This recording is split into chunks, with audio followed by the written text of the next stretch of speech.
Good morning children, welcome to Maths class.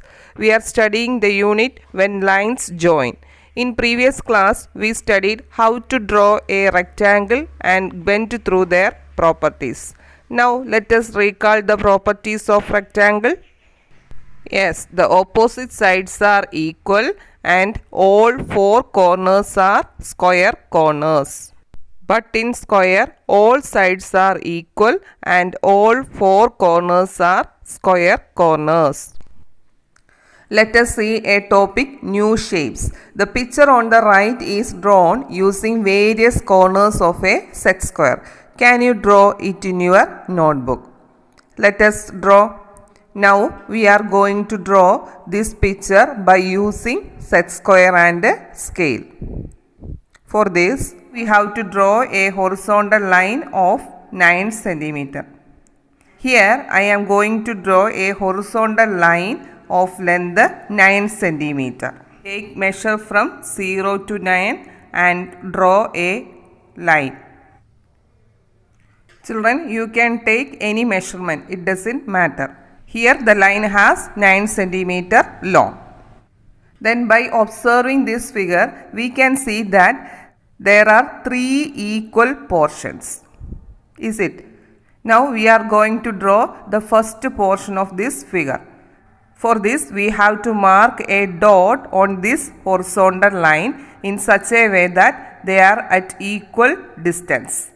Or we can say that the horizontal line are at equal distance. അതായത് ഇവിടെ തുല്യ അകലത്തിൽ point mark ചെയ്യുക. Okay. Now we mark a point on this horizontal line. It is at a distance of 3 cm from the left end. For drawing an upright line at the left end, first we place the square corner of the set square at this point and then draw an upright line through this point. Now draw an upright line along the sides of this set square. Here I choose the length of this upright line is to be 3 cm. Again place the square corner of the set square at this point. It is at a distance of 3 cm from the left end. Then draw an upright line through this point along with the side of this set square. Then join the top end of these two lines. Then we have to draw the roof portion of this figure. For this, we place the corner of this set square at this point and then draw a line. Here we place the corner of the set square at this point and draw a line along with the side of this set square. Then place the same corner of the set square at this point. Now we place the corner of set square at this point and draw a slanted line along with the side of this set square. Now we are going to draw this upright line. For this, first we mark a dot in the horizontal line in such a way that they are at equal distance from this point. Then place the square corner of the set square at this point and draw an upright line through this point. Now we are going to draw an upright line through the right end point. For this, first we place the square corner of the set square at this point and through this point draw an upright line. Then joining the top end of these lines. Now we are going to draw this slanted line. For drawing the slanted line, first we place this corner of the set square at this point and draw a line along with the side of this set square. Again we place the same corner at this point. Now we place the same corner at the right end, draw a standard line along with the sides of this set square. Now the top ends are to be joined by using scale. Then you draw the door of the house. For this, by using set square, you draw two small upright lines and then join the top end of these lines. Then you got the same picture that are given in the textbook. Like this, you must also draw this figure in your notebook. Okay. Now look at the next one. Rahim put a dot on a paper and drew lines from it using only one corner of a set square to make this picture. Can you say how many sides does this figure have? Yes. 1, 2, 3, 4, 5, 6. This is a six-sided figure. Can you tell the name of this figure? Yes, it is hexagon. Can you draw this hexagon in your notebook? Now let us draw this figure. For drawing this figure, first we put a dot on paper. For drawing hexagon, we have to choose this corner of the set square. By using this corner of the set square, we can draw hexagon. For this, corner is placed at this dot and draw a slanted line along the sides of this set square. And also draw a line along with the side of this set square. Now we drew two lines.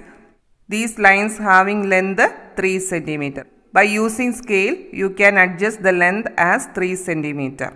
Then after drawing these lines, you have to adjust the length of these lines as 3 cm by using scale. Okay. Now we are going to change the position of the set square in such a way that the corner must be placed at this dot. Now we change the position of the set square. The corner of the set square is at the dot and one side of the set square is along with this line. Then you draw a line along with the side of this set square. Again, change the position of the set square and draw a line along with this side. Again, change the position of the set square in such a way that the corner is at the dot. Now we draw a line along with the side of this set square. Then again change the position of the set square. Here the corner is at the dot and one line is along with the side of the set square. Then draw a line along with the side of this set square. Then by using scale, we can adjust the length of each line is to be 3 cm. Now the length of each line is 3 cm. Now we are joining the end of these lines by using scale. Like this, we can join the end of these lines. Now we got a six-sided figure, that is hexagon. And also you write the measure of these lines. Here the length of each line is 3 cm. Children, you must draw this figure in your notebook by using the corner of this set square. Now we can see that by using this corner of the set square, we can draw a six-sided figure. Likewise, you also draw another figure by using other corner of a set square. Children, you should do these three activities in your notebook. Okay. Next one, upright and slanted.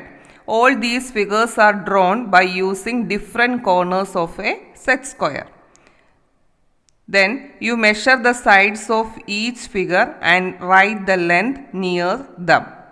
And also you write your findings about the length of opposite sides. For example, by measuring the length of each figure, we can see that the opposite sides are equal. Here the length of rectangle is 4.2 cm and the breadth is 2.5 cm. Then what about this figure? Here also the opposite sides are equal. Here the length is 3 cm, breadth is 2.4 cm. By measuring the sides of each figure, we can see that the opposite sides are equal. Here in the case of rectangle, the left and right side are upright. Is it? Now we know about the peculiarities of rectangle. Can you say? Yes. The opposite sides are equal. All four corners are square corners. But in these figures, the opposite sides are equal, but the left and right side are slanted, not upright. Then can you say, do they have same slanted? No. In these figures, slanted sides are not alike. അതായത് ഈ ഫിഗേഴ്സിൽ വശങ്ങളുടെ ചരിവ് ഒരുപോലെയല്ല. Okay. And also we can notice that every figure has four corners. We know that all quadrilateral has four corners. Here a corner is made where two sides meet. Here this corner is made when two sides meet. Here a corner is made when two sides meet at a point. In the language of mathematics, we can say that the two lines meeting at a point form an angle. Now instead of corner, we use a term angle. That every figure has four angles. By comparing the corners of each figure, we can see that they are different from other. For example, the corners of a rectangle is different from the corners of the slanted figures, and the corners of each slanted figures are also different. So let us conclude that the corners of each figure is different means that the angle in each figures are not alike. Children, you should note down this point in your notebook. That is, two lines meeting at a point form an angle. The word angle comes from the Greek word angelos, meaning bend or not straight. ഇംഗ്ലീഷിൽ തന്നെ കാലും പാദവും ചേരുന്ന ഭാഗത്തിന് angle എന്നാണ് പറയുന്നത്. Then look at various angles in some of the alphabetic letters. Observing these letters, we can see that these letters are made using only straight line. Then can you say how many angles in each letters? Let us see. Now look at this letter. Here two lines are meet at a point. So here we can see one angle. Then can you say how many angles in the letter E?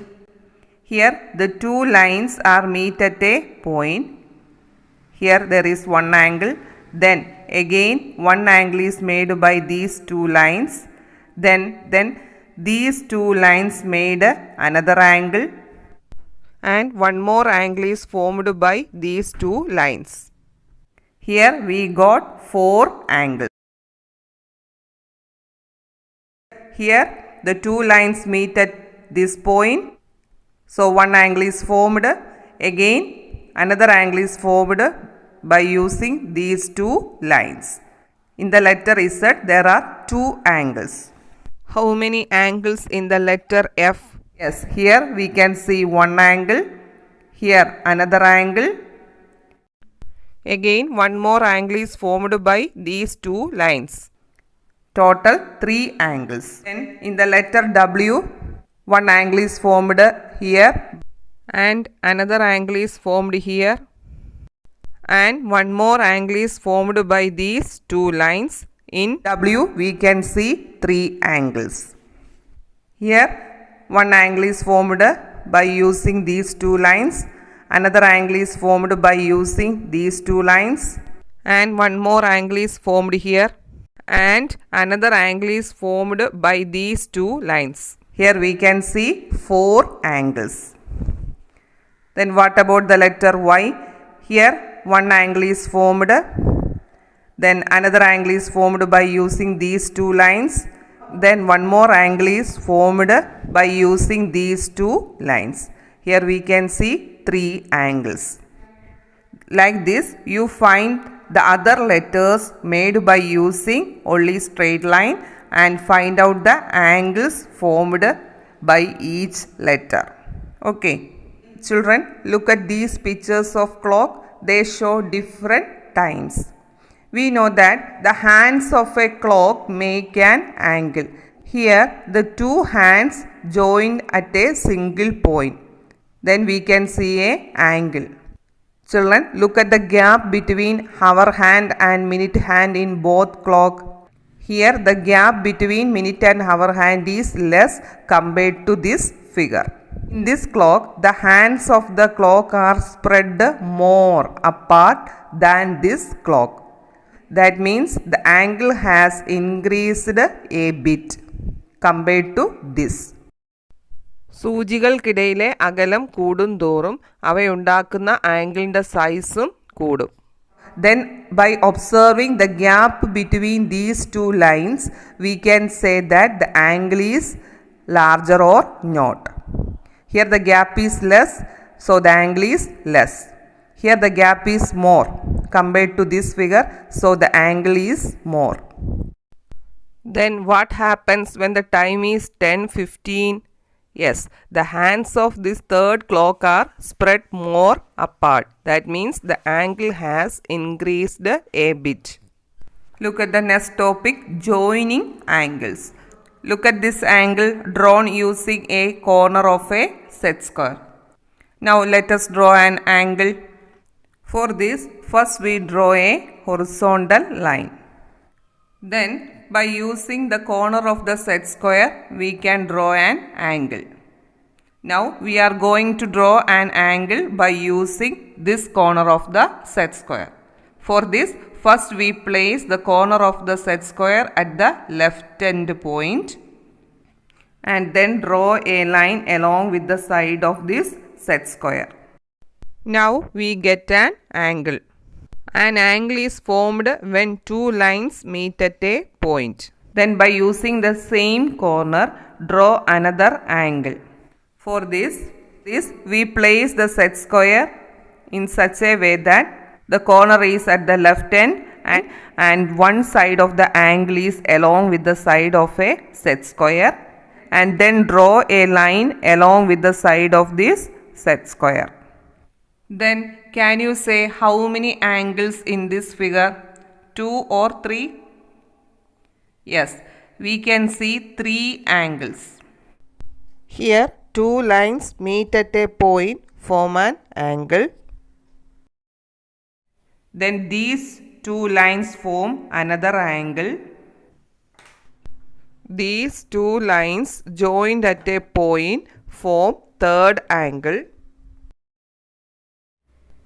Here the blue line shows the third angle. Now we can see 3 angles. By identifying these angles one by one, let us give them names. For naming the angles, the names are given to these 3 lines. For giving names, you can choose any letter from the English alphabets. Here the line is known as PA, this line is known as CA, and this line is AB. Now we can name the angles. The first angle we draw can be called as CAB, or it can be called as BAC. Second one is PAC or CAP. First angle is CAB or BAC, and the second angle is PAC or CAP. We can use this symbol to denote an angle. So the first angle is angle CAB and the second angle is angle PAC. We can use this symbol to denote an angle. Okay. Then can you tell what is the name of the third angle? Yes, the name of the third angle is PAB or BAP. By naming an angle, you should remember that the letter which indicate the meeting point of 2 lines comes in the middle. Here A is the meeting point of the lines which comes in the middle. The name of the third angle is PAB or angle BAP. Then can you say which is the largest angle? By observing the gap between the lines PA and AB, we can say that the angle PAB is the largest one. Here the spread is more. Here the spread between these two lines is more compared to other angle. So this angle PAB is larger one. Then can you say which is the smallest one?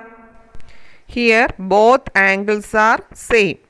That is angle PAC is equal to angle CAB.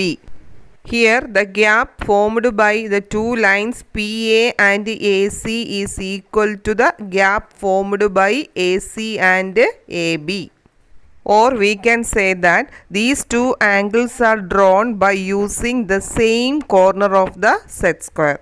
So definitely these two angles are equal. Here angle CAB and angle PAC are equal. Let us conclude that here we can see three angles.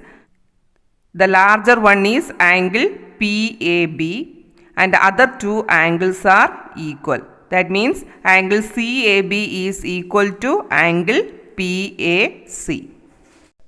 Now let us wind up today's class. If any doubt, please ask me. Study well. Okay. Thank you.